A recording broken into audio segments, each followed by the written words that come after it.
So we're very happy to be welcoming Shirley and Kelly back for a follow-up from the Risky Play webinar that we did, 2 weeks ago now? Yeah. It was such a great topic that we ran out of time to just keep there, and there were more questions. So we thought, you know what, let's do a follow-up. Shirley and Kelly very kindly agreed to join us. So we're going to get into some of those questions that we didn't get asked and see where this conversation takes us today. I might start with you, Shirley. Because we were running out of time, you were starting to talk a little bit about the research into risky play for children with disabilities, but you had to rush that a bit. So I was wondering if you were able to share more about how to enable risky play for children with disabilities and whether there's a greater need to advocate for this. Yeah, no, it's a really great question. So thank you to the person who asked that question. And I guess I would start by saying that one of the first things is that adults often are more protective with children with disabilities and so are more likely to be a barrier. And that's the first thing to think about. Are you being overprotective with children? Are you actually the barrier itself? Are you thinking of children differently? And one of the pieces of research that I was talking about it is with parents, not with educators, but parents often see their children as children with disabilities as inherently more risky. So they see that they're clumsy or that they might just, run off or be aggressive or something like that. So they see that the risk is within the child rather than in the environment. So there's some differences there. So I think, like starting from that point and thinking about, do you have these biases in your thinking and perhaps reappraise those biases and thinking from a position of all abilities, everybody should be able to engage in risky play. And then I guess it comes down to the sort of disability, so disability is so variable. So, for example, a child who can't see, I mean, that's sort of my experience in disability is working in low vision and blindness, having something that's tactile or something that's auditory that actually helps them find where the play is. And, often peers will support the play. So, thinking creatively. Parents may be, your best source of information. Like, what is it? Like, the sound of water or something like that that might draw the child in. Or other services. So when I worked as a psychologist, I would sometimes go into services and actually just give advice on the disability. And, people are often working with occupational therapists. Physiotherapists can be quite amazing when it comes to, just thinking about play and movement. So, using those resources as well. But I think definitely showing that you're an advocate for risky play, breaks down a lot of barriers as well, so that it's for everyone. It's not just for the kind of able-bodied children in your service. Fantastic. And I suppose there's a bit of support there possibly then for the parents if you're a service that implements risky play and the parents are a little bit worried, but the child is eager. And I guess it's like any child, again, whether it's a child with a disability or a typically developing child, you're going to have sometimes parents that are a bit nervous about that. So helping them see the benefits and feel a bit of comfort about how you will do it in your setting. Is this something that you've ever had to do, Kelly? We have actually. We've had a child most recently. The first thing that comes to my mind is we have a child with cerebral palsy. So they can see, they can hear. So we're not, it's not similar to what Shirley was talking about before, but in terms of this child had a left side lag in his muscular development. And so when he was climbing the trees or he was on a skateboard or, things that other children might find inherently quite easy, he would find more challenging. But he never didn't want to, that was a double negative, sorry.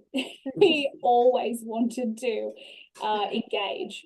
And so what we did as educators was find ways to, and I think I said it in the webinar, that the saying is to do dangerous things safely. So we were trying to find that balance between providing him the thrill, but offering him it safely to his capability. And I think that's where being attuned to the child, regardless of their level of ability, whether they are disabled or they're typically developing, they all have a varied range of abilities. And I've seen this child, for example, who had cerebral palsy, manage riskier experiences than a typically developing, say, 3.5-year-old who just is naturally clumsy, or they're more risk averse, so they haven't developed those risk competency skills. So I think as well, never to discount anyone with a disability. They still can engage in risky play. It's using that attuned relationship that educators and parents have with that child to know what that limitation might be for that child, and then providing an option that's going to support them, or a variation to the environment or the experience. So it's really just trying to be really inclusive of that child in the best way possible. I can see so many wonderful benefits from that. Can I just add something as well of course, to please. what Kelly was saying? I mean, one of the things that we know from research around the world, including Australia, is that people with disabilities are generally less physically fit than children, than people, including children who don't have disabilities. And it's considered to be opportunity. So taking into account their disability, they're at a lower level of fitness, and it is related to opportunity. And I think risky play is just one of those great opportunities for fun, but for physical fitness as well. Well, thanks for adding that, Shirley. Now, another thing you spoke about in the original webinar was you were talking about vicarious play and the benefits, which is children watching others engaged in risky play. Maybe they're not engaging in it themselves, but just the simple act of observing others. So can you tell us a little bit more about how it is that that learning happens, and how can an educator spot it? I'm happy to answer this one first, if you like, Shirley. So the best way for you to be able to spot it is by knowing what it looks like. And vicarious learning is, you can see it in their face. It's the thrill of what they're seeing on their face. It's not just somebody sitting, you know, in the sandpit, they just happen to look up at the tree and then look back down. That's not vicarious learning. You're looking for deep engagement of the child to another child or an adult who is actually engaging in that experience. They're watching their movements. You can see that, you know, the cogs turning in their brain as they calculate the same risk. They're learning what the other child's learning because they're observing it. And I know that part of, and educators will know this, about the benefits of observational play, parallel play, collaborative play. So it's almost the same as that. Children who are in observational play or parallel play stages, they're learning from the observations of the other. And that's what's happening in vicarious play. So to see it is to see the child engaged visually in what's going on, watching those calculated movements and figuring it out from there. One of the amazing things that you can do to support that at the end of the day is to actually engage with the child who is observing. Be focused on supporting that sustained shared thinking, which I think I spoke about in the webinar in terms of the SCIPS strategy to support intentional teaching risky play. Is to have that back and forth conversation, even if they're nonverbal, even if it's a 6-month-old baby, you're exposing them to risky play language, and language is so important for developing risk competency. And so I think it's having those amazing conversations like, wow, did you see how they checked if that branch was thick enough to hold their weight? Wow, did you see how high they jumped? Oh, they're taking their socks off. Can you see that? Why do you think they did that? Or, you know, a child might engage in something that's not safe, and you can say, oh, I can see you're watching them. What's something that you think they can do that's going to make them more safe? And it's making sure that you're engaging with them during that. It extends what they're doing. They're going to learn from watching anyway, but you as the intentional teacher in that moment can make it so much deeper. I can hear how the strategies that you've recommended are really engaging those children's critical thinking skills, right? So, I now see how they're getting all that rich learning, even if they're not doing it, because they're breaking it all down. And who knows, maybe later they will maybe give it a go. Exactly. Did you have anything to add, Shirley? Yeah, just 2 points. I mean, I guess the first one is we've probably all watched someone walking on a tightrope or something like that, that we would never do ourselves, although some people listening might do that. But, you do get the physiological reaction as well, where the person looks like they've miscalculated or, that they might fall. So, that is something that will happen to the child as well, which goes back to what we were talking about in the last session. And I would also just say, don't make an assumption that the child wants to get up and do that. So, I mean, I guess one of the, probably not so much educators, but adults will sometimes think because they're watching, they want to do it. And then the child might then freeze. If they want to do it, you'll probably see that they actually start to, say it's climbing a tree, start to explore around the area a bit more, that they want to start, but they might be happy just to watch, and don't assume that you should push them into the situation. Really great observation there. Now, you were just talking, Kelly, before about the language of risky play, and you talked about it in the initial session too. And you talked about how it encourages children to engage in critical thinking and assessment. How do you skirt that fine line between encouraging that critical thinking and inadvertently instilling fear or putting children off because of what you've said? It's a real tricky balance. See, I feel like I'm going to be really controversial here and say, no, it's not. I don't think that there's a fine line. I think that if you are being intentional in what you're doing, you're going to be using language that supports risky play, that doesn't scare children away. So when I saw this question, I was like, I'm going to be very controversial here. So when we're talking about language, there isn't that fine line, because what you're going to want to do is provide them with the opportunity to come back and forth with risk assessing, which mitigates the fear, which mitigates the risk. You're not going to be saying, hey, if they climb too high, what could happen to them? You don't want to be focusing on that. You want to be focusing on, hey, they want to climb to the top of the tree. What can they do to get up there safely? What can they do to make sure that they don't trip or fall? Things like that. You want to see them thinking proactively, not reactively, about what could possibly happen. And you're going to mitigate that fear. So hypothetically, let's say there is that fine line and you accidentally say something like, oh, be careful, you're going to slip and crack your head open, or something like that. You just need to stop yourself. And I'm a huge believer in humility and demonstrating humility to children. So if you say the wrong thing, there's nothing wrong with you going, you know what, I shouldn't have said that. I don't mean to scare you. How about we look at it differently? So there's no reason for you to not catch yourself in those moments and then readdress it if you have accidentally skirted on the wrong side of that line. But in terms of it finding that line, there isn't one. It's making sure that just when you're having those conversations with the children, you're focusing on how you can support them and how you can help them to see how to maintain their safety. It mitigates the risk, or at least the thought of it.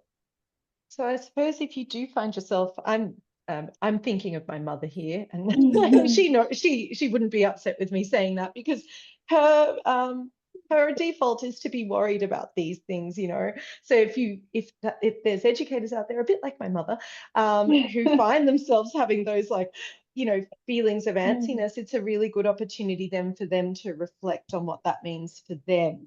Absolutely. Yeah. It's more about the adult. If you're having thoughts you know, those dark intrusive thoughts like, you know, parents have. I'm a parent as well, and I think them sometimes, and go, don't think that. Don't show it on your face. It's not a don't. But I think it's more about your reaction is also going to have a reaction in the child too. We look at something called relational ontology. It's an amazing amount of research specifically around relationships with children, but is really, really good for risky play as well. And that's where children use their relationship with an adult with them to understand the world around them. And so if children see you in fear, they will fear what it is. There's some amazing research. I urge everybody to, you can find it on YouTube, about infants being, they're put on this ramp on top of a glass box, and on the opposite side of the box is their parent. And the glass box has nothing underneath it. So the child has to crawl across nothing, basically. And they're infants who have just started crawling. So they haven't developed that understanding of risk competency yet. And their parents encourage them across the box. And what's really curious is the reaction of the parent has a bigger influence on that child's likelihood to crawl across the glass than if they knew whether or not they would fall or not. It was the reaction of the parent that had the biggest influence. And I think that's something that you really need to think about in terms of language and in terms of how you're interacting with the children, because if you are fearful, they will be fearful. If you are not fearful, they won't be fearful. And providing them, even if it is something really scary, letting them know, you know what, that's scary to me, but I can see you're really confident and capable. Can you show me how you're keeping yourself safe? Acknowledging that, yeah, I'm not okay, but you seem to be, so you help me. And that can give them that language, that confidence to be like, yeah, you don't need to be scared. So having that humility, again, like I said, with children is also amazing. Fantastic. Thank you, Kelly. Before I move on, Shirley, have you got anything to add to that? Yeah, I was also interested in this question, and I guess if it's a conversation, I wouldn't actually see that there is a difficulty. Where we see difficulties is if someone, for example, sees a child climbing a tree and just says, stop, you know, you'll injure yourself, then the child will lose confidence and sometimes then not be able to get down because they freeze, they're scared then. So that would be the big thing, I would say. Don't get yourself into that situation, you know, try not to get into that situation, which again, I know that like with our socialization, it can be quite a natural thing to do because you're worried. But that's when the child is in danger, when an adult has actually said, stop. Then it's like, oh no, I'm now stuck in a tree and I don't know what to do, how to get down. So just, you know, try to restrain yourself a little and watch what they're doing. And I mean, sometimes children do get a bit stuck and you have to work a way out, but generally they'll find their way down without any problems. Yeah. Thank you. Kelly, this one's kind of more directed to you from a practical lens. You were talking about developing agreements with the children in your service about the different types of risky play and the spaces. And so are these reviewed as new groups of children join in, sort of as at the start of the year? Does a new set of agreements stand? How long do they stay for? And so it does cycle every year. And then sometimes even throughout the year, depending on the dynamic shifts of the children, their level of competency, children coming, going, things that they observe, actions that they take, or the way that the play space is manipulated throughout the year. So some of the children will start at the very start of the year with just the basic stuff, because they obviously are moving rooms as well. So they'll have a new level of risk provided to them. So they explore, and then we ask them, what can we do to stay safe out here? And like I was saying with the language, we don't use agreements in terms of rules, as in don't do, don't do, don't do. It's what they should do and what they can do to keep each other safe. So it's things like, we will not push children off, or we will keep people safe, or we will watch where we're going when we're running. It's lots of those things that we are going to do in order to manage ourselves in those spaces. And we do start, as I said, at the start of the year with the new children, but then as things shift and change, our service, we have a big cargo net. And so when that comes up, those agreements go out. When that goes away, we set up a massive loose parts adventure park. And it comes and goes every couple of years. And when that happens, it's completely, because it's filled by loose parts, it's never the same. So the agreements can't be the same. So we would just have those conversations with the children as they're building this adventure park to say, okay, great, what do we need to do to stay safe on the cable reel, on the rope that's tied to the tree and then the pole, and ask them those questions so that we can make those agreements alongside them and then shift and change throughout time. Thank you. Now, we had a few of our attendees coming to the session who were more experienced educators in terms of risky play and had been offering them, and they appreciated the session, felt that it was a great refresher, but they were looking for a bit more inspiration.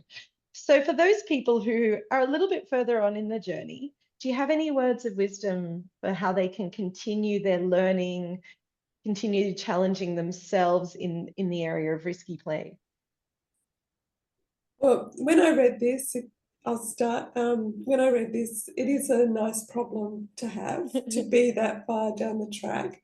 But I can understand that people want more. It was hard to think about this without knowing the service and knowing what's there. But I think that, for example, as Cal was mentioning about loose parts, that's dynamic, it's always changing. So educators can feel challenged all the time with that because it is going to be changing. But I would also potentially think about, so if it's connecting with resources, Play Australia have some amazing resources and they have a play work section. So there's always inspiration there, or even connecting up with people, say from your local council.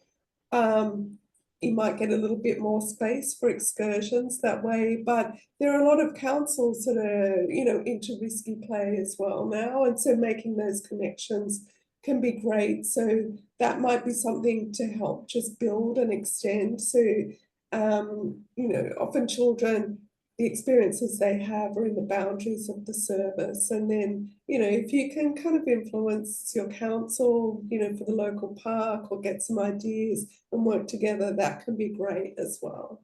But yeah, it is hard to know without knowing. But I would just say, make connections with other people who are working in the area, and Play Australia is probably a great place to do that.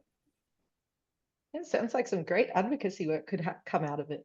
Oh, absolutely. Yeah. Even thinking about sustainability goals and, a lot of things that councils or other NGOs that would be around are doing, can be quite amazing. Yeah. And Kelly, I mean, you've been doing this. You're one of these people, you've gone right from early stages, and you're now, very much embedded it in your everyday practice. So how do you keep yourself challenged and inspired and growing? Yeah.